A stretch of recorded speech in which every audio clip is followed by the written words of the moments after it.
Hi అండి. ఇవి చూసారా, రొయ్యలు పచ్చడికి తెప్పించాము. 60 కిలోలు ఇవి. అంటే అవి అంతా ఒలిసేసి అంతా తీసేస్తే పప్పు వచ్చేటప్పటికి మనకి 30 కిలోలు వస్తుంది. 60 కిలోల రొయ్యలు ఇవి చూపించాము.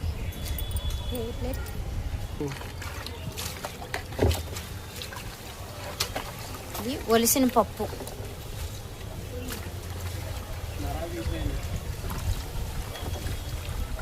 ఒలిసి నరాలన్నీ తీసేసి వేస్తున్నారనమాట. మేము ఇంటికాడే చేపిస్తున్నాం, ఇవి బయటికి ఇవ్వకుండా.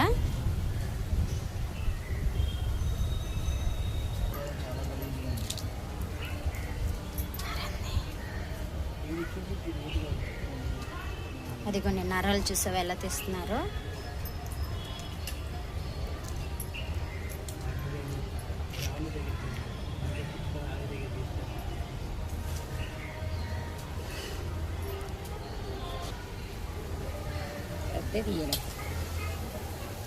ఇక్కడ ఒకరు ఒలుస్తున్నారు.